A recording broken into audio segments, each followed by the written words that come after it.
Hello everyone, may God be with you. This is the fourth episode of Read the Gospel with Ashan Batepola.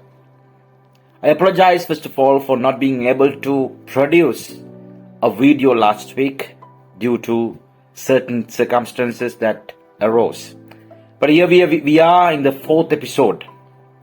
Today we will be reading from the 25th Sunday in the Ordinary Time.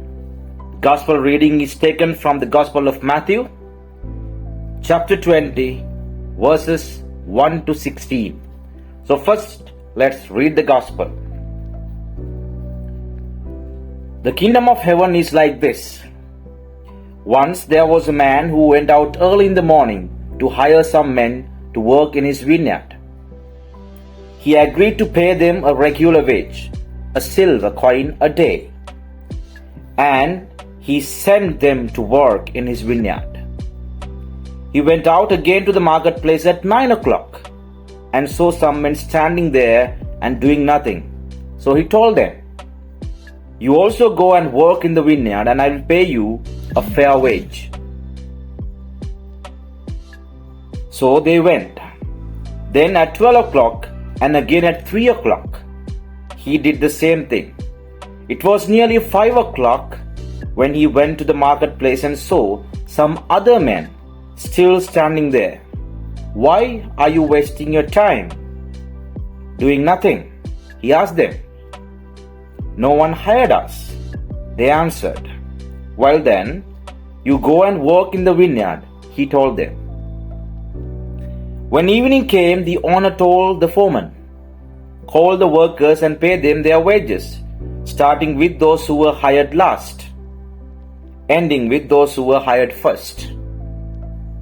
So when the men who were the first to be hired came to be paid, they thought they would get more, but they too were given a silver coin each. They took their money and started grumbling against the employer.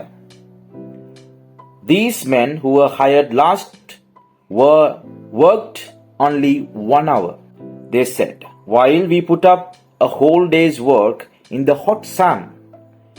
Yet you paid them the same as you paid us." "Listen, friend," the owner answered, one of them, "I have not cheated you. After all, you agreed to do a day's work for a silver coin. Now take your pay and go home. I want to give this man who was hired last as much as I give you. Don't I have the right to do so as I wish with my own money?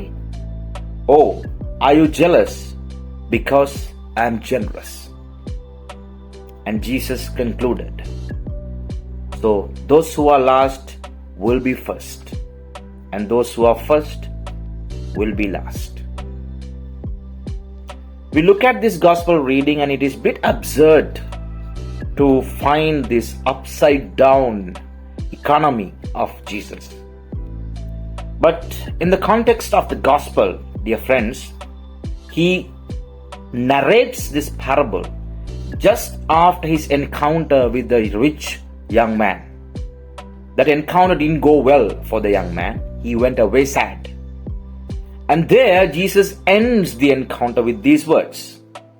I'm quoting from Matthew 19:30.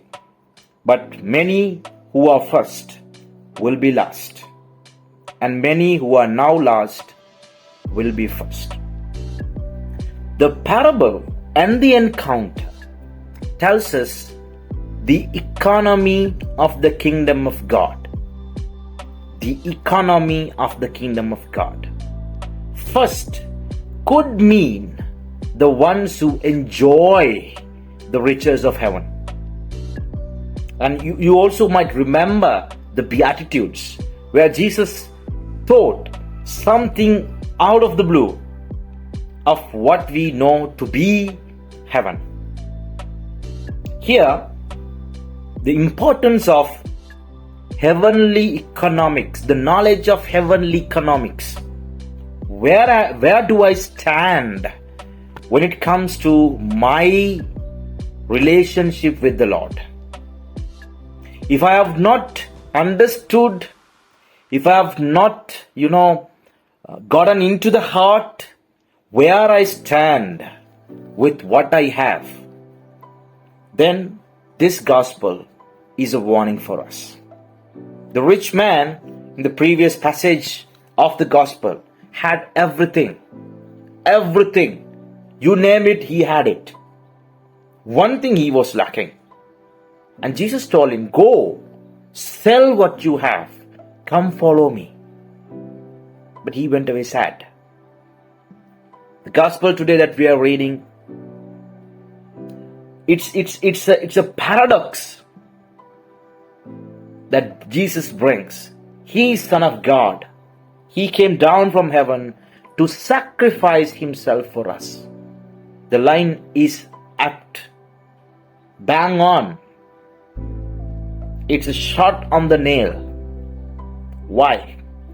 Many who are first now will be last.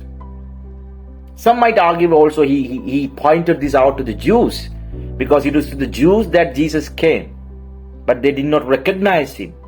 And then if you go and see St. Paul's letters, he says, I want to die for Christ. But later on in his career, he says, no, I want to live for Christ so that I can help my brothers and sisters to know Christ. So that is what we are called to do. It's not who wins what. Also, you will find later in the passage the request from the sons of Zebedee, the mother of sons of Zebedee, for them to, assign either side of Jesus in the kingdom. There also Jesus gives the same answer. The economics of the kingdom of God does not work the way we think it should be. Therefore, this is a serious question for all of us to see, where do I stand in my line towards heaven? Where do my brothers stand in the line to heaven? If I am first here, I will be last. If I am last, the least, I will be the most important one in heaven. Think about it this week. Where is my place in this queue to heaven? It's not a race, it's a queue. We wait in the queue. Meanwhile, we shall enhance our brothers and sisters' faith. That's what we are called to do. Let's think about this. Let's think of what heaven has to offer for us. Thank you so much for your support to Ashan Batepola Learning Studio, and read the Gospel with Ashan Batepola. Read it and you will see the wonders. We'll see you with another brand new video. Till then, stay blessed and stay healthy. God bless you. See you next week.